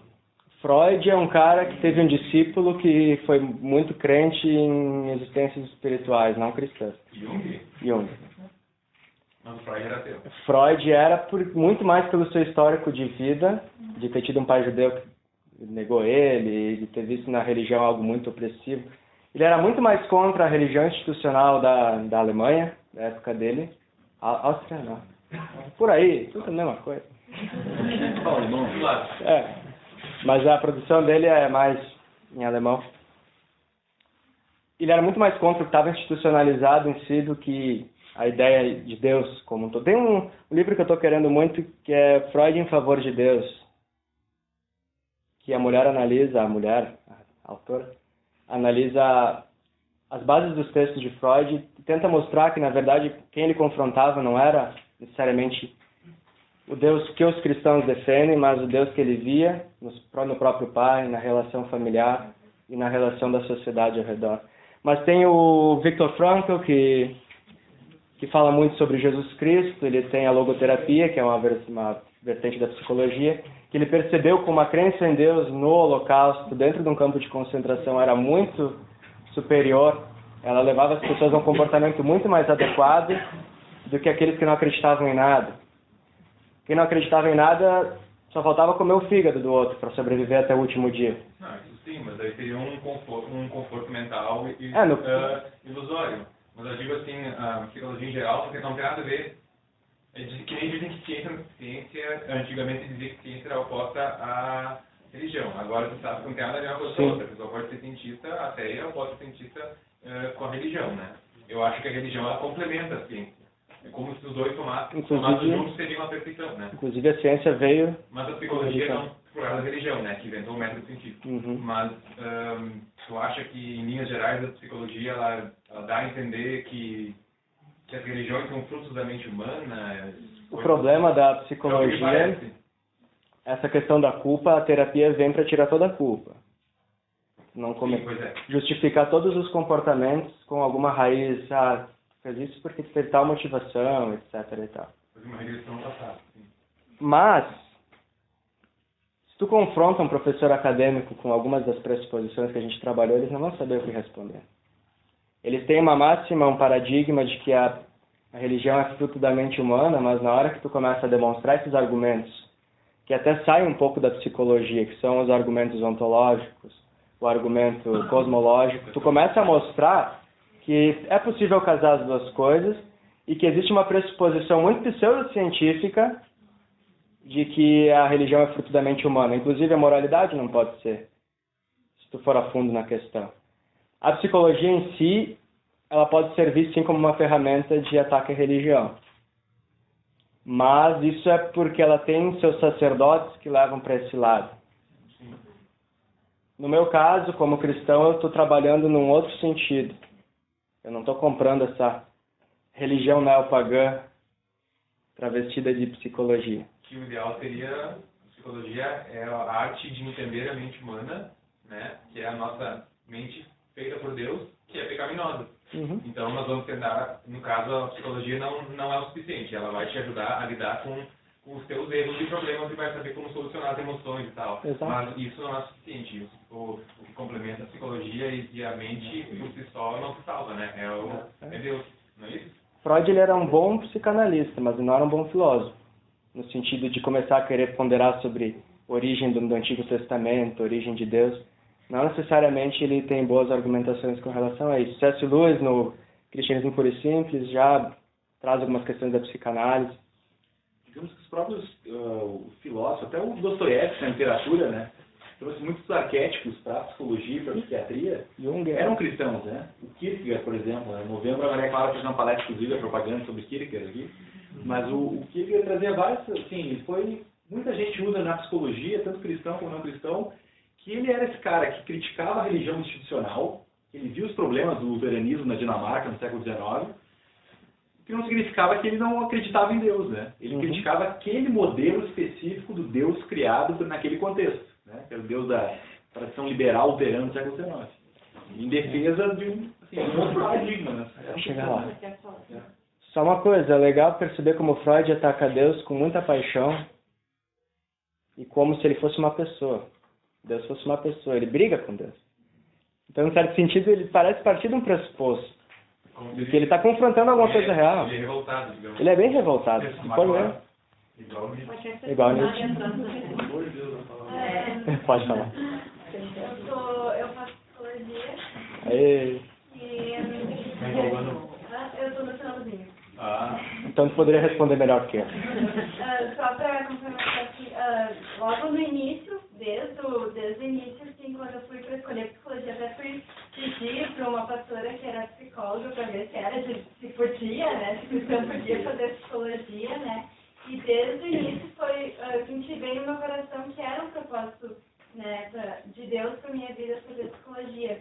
E eu vou falar sobre essa questão da psicologia e do cristianismo, mas as 2 vezes que eu tive que ler o livro do Freud foram uns momentos muito lindos com experiência com Deus, porque eu lia Freud falando, porque esse sentimento oceânico e tudo mais, e Deus dizia, eu não sou um sentimento, e eu sentia Deus ali naquele momento, então tinha gente que dizia assim, mas quando você fizer psicologia você vai se afastar de Deus, mas foi bem ao contrário, assim, lendo Freud tive experiências com Deus, foi bem legal. Mas sobre essa questão assim de psicologia, né? A psicologia tem várias linhas teóricas. Então, Freud, assim, falava muito contra Deus, Nietzsche também me dá raiva de ler Nietzsche, né? Mas tem algumas linhas teóricas agora, que, por exemplo, tem a comportamental dialética, que a mulher que fez, ela é católica, ela fez essa linha teórica. E ela... O nome dela? Marcia Gilliman. E um dos pontos, até a gente está falando essa semana na aula, um dos pontos finais da terapia é aproximar a pessoa mais da sua fé, né? Um dos focos-alvos. Também tem, por exemplo, a terapia da aceitação e compromisso, que é aceitar aquilo que você está sentindo e ter compromisso em mudar. A terapia da compaixão também tem várias linhas teóricas novas agora, né? Não novas da década de 60, só que novas aqui no Brasil, que estão mais de acordo com a fé cristã, né? Então, às vezes a gente pensa na psicologia, só pensa no Freud logo, né? É claro, antes eu também achava que psicologia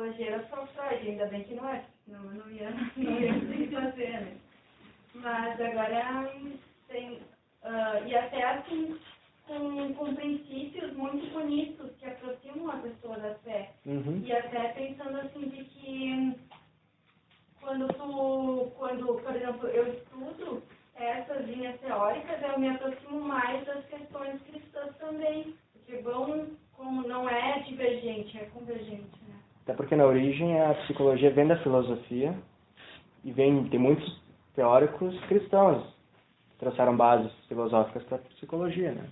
Houve uma revolta contra isso. E podemos mencionar também, para quem quiser pesquisar, tem o povo de psicólogos e psiquiatras cristãos, né? É a CPPC, que, se não me engano, ano que vem faz 40 anos. Assim, é uma organização, uma instituição já que tem uma larga trajetória, eles têm uma revista científica, alguma coisa assim, que tem artigos que produzem sobre isso. Então, nós temos cristãos que trabalham a partir dessa perspectiva e que conseguem unir o que para alguns aparentemente seria algo inconciliável. Interessante. Psicólogo e psiquiatra. Sim, sim. E pastores também, sim, não fazem aconselhamento. Inclusive, se você entrar no site, alguém quer procurar um psicólogo, no site aí tem todos os psicólogos conveniados. Então, você pesquisa por região, aí aparece todos os psicólogos do Rio Grande do Sul, locais, que é bem interessante. Bacana. Muito bom. E só para complementar, eu e o Pedro, a gente é ali da Igreja de Comunhão Ágape, né? E o nosso pastor, ele gosta muito de psicologia, ele até comprou uns livros e tal, e ele fala sobre psicologia, só que baseado na fé, né? Aí aqueles dias ele falou sobre os mecanismos de defesa do púlpito, falando sobre a questão da fé, citando pessoas da Bíblia, né? E até agora ele me liberou para fazer um projetinho com as crianças para falar sobre as emoções, né? Educação socioemocional, para fazer justamente aquilo que a gente faz aqui, né? Pegar a questão do contemporâneo e aplicar, né? A psicologia não precisa ficar blocada, né? Tem que utilizar também, só que com princípios cristãos. Exatamente. Para a glória de Cristo Jesus.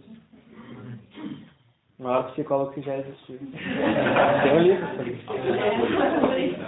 Acho que 1h42 de conversa é bastante, né? Era isso.